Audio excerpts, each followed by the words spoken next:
Hello guys, welcome back to the Stanley Parable. I am Pockets, well, Mr. Pockets to you and Paul. And, I think I'm gonna be going this way. Ooh, I got an idea.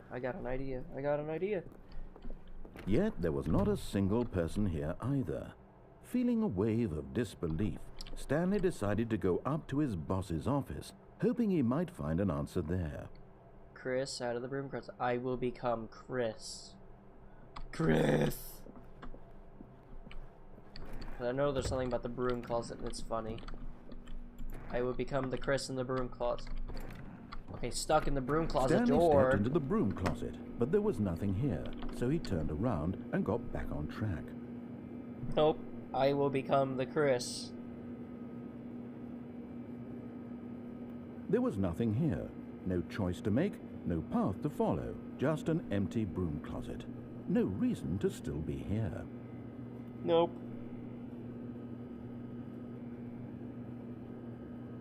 It was baffling that Stanley was still just sitting in the broom closet. He wasn't even doing anything. At least if there was something to interact with, he'd be justified in some way. As it is, he's literally just standing there doing sweet FA. Nope. I gotta stay. Are you really still in the broom closet? Yes. Standing around doing nothing? Why? Please offer me some explanation here. I'm genuinely confused. No. I need to find the guy in the broom closet. You do realize there's no choice or anything in here, right? If I'd said Stanley walked past the broom closet, at least you would have had a reason for exploring it to find out.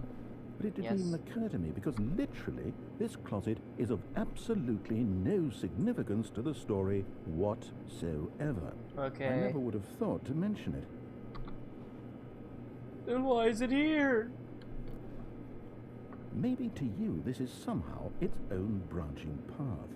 Maybe when you go talk about this with your friend, you'll say, "Oh, did you get the broom closet ending? The broom closet ending was my favorite." The I face. hope your friends find this concerning.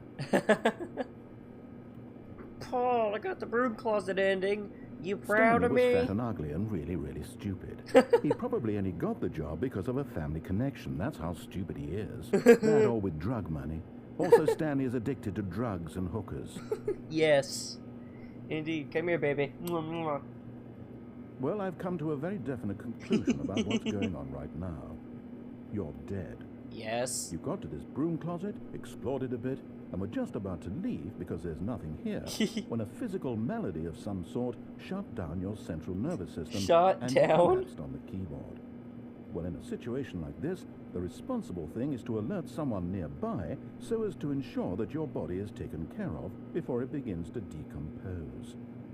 Hello? Anyone who happens to be nearby? The person at this computer is dead. He or she has fallen prey to any number of your countless human physiological vulnerabilities. It's indicative of the long-term sustainability of your species.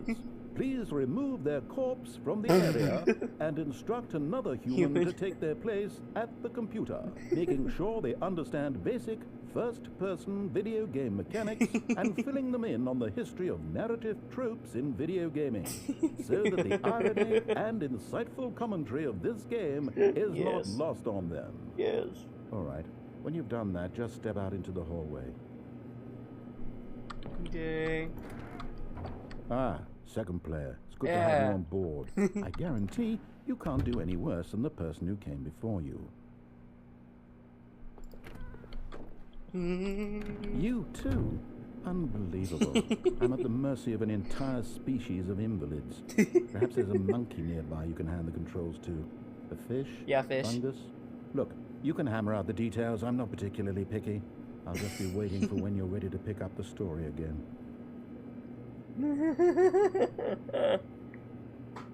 Yes. That's funny. It's great. Is it? Is that it? Yeah, I think he's done. He's done.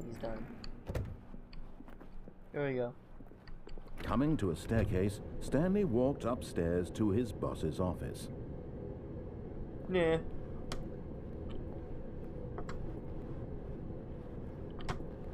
Ooh, pretty. The hell is this? But Stanley just couldn't do it.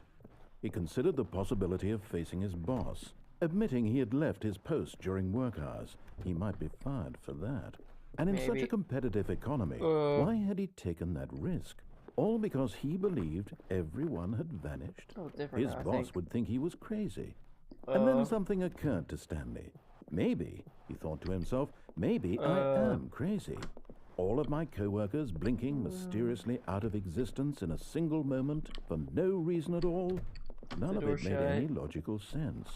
And as Stanley pondered this, he began to make other strange observations. For example, why couldn't he see his feet when he looked down? Oh, God. Why did doors close automatically behind him wherever he went?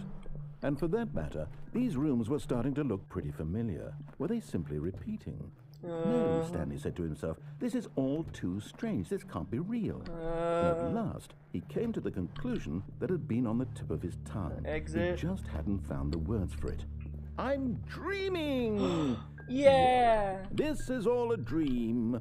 Oh, what a relief Stanley felt to have finally found an answer, thank God. an explanation. His co-workers weren't actually gone. He wasn't going to lose his job. He wasn't crazy after all. Nope, and he thought to himself, I suppose I'll wake up soon. I'll have to go back to my boring real-life job pushing buttons. I may as well enjoy this while I'm still lucid. Yeah. So, he imagined himself flying and began to gently float above the ground. Oh, God. Oh, the screen's tilting him. Then he imagined himself soaring through space on a magical starfield, and it too appeared. It was so much fun, and Stanley marveled that he had still not woken up. How was he remaining so lucid? And then perhaps the strangest question of them all entered Stanley's head. What? One he was amazed he hadn't asked himself sooner.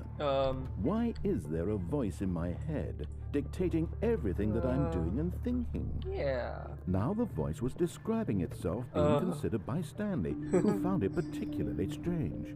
I'm dreaming about a voice describing me, thinking about how it's describing my thoughts, he thought. And while he thought it all very odd, and wondered if this voice spoke to all people in their dreams, the truth was that, of course, this was not a dream. How could it be? Was Stanley simply deceiving himself, believing that if he's asleep, he doesn't have to take responsibility for himself? Stanley is as awake right now as he's ever been in his life. Now, hearing the voice speak these words was quite a shock to Stanley. After all, he knew for certain, beyond a doubt, that this was in fact a dream. Did the voice not see him float and make the magical stars just a moment ago? How else would the voice explain all that? This voice was a part of himself too. Surely, if he could just... He would prove it. He would prove that he was in control, that this was a dream. Yeah. So he closed his eyes gently, and he invited himself to wake up. He felt the cool weight of the blanket on his skin, the press of the mattress on his back, the fresh air of a world outside this one. Yes.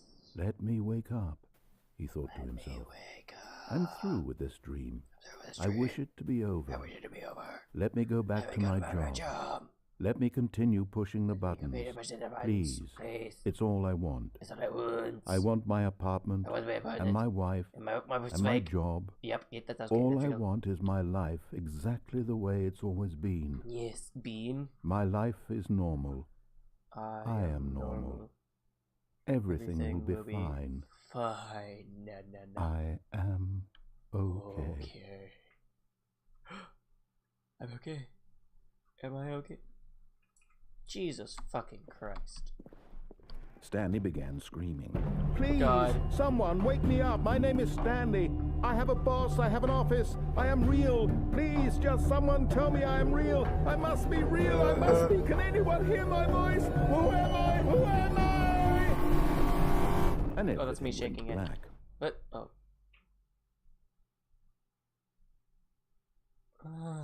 This is the story of a woman named Mariella. What? Mariella woke up on a day like any other. She arose, got dressed, gathered her belongings, and walked to her place of work. But on this particular day, her walk was interrupted by the body of a man who had stumbled through town talking and screaming to himself, and then collapsed dead on the sidewalk. The fuck? And although she would soon turn to go call for an ambulance, for just a few brief moments, she considered the strange man. The fuck? He was obviously crazy. This Yeah. much she knew. Everyone knows what crazy people look like. Obviously. And in that moment, she thought to herself how lucky she was to be normal. I am sane. I am in control of my mind. I know what is real and what isn't. It was comforting to think this, and in a certain way, seeing this man made her feel better. But then she remembered the meeting she had scheduled for that day. With very important people whose impressions of her would affect her career, and by extension, the rest of her life. Okay. She had no time for this. What? So it was only a moment that she stood there, staring down at the body. And then she turned and ran. Help! I'm dead. Well, it looks like I'll be ending this episode here. God, what the fuck was that one guy's name that was in the closet? Man. Thank you guys for watching. I hope you liked the video so far. And I'll see you in the next one. Hopefully you get some new stories. And we'll see you then. Bye.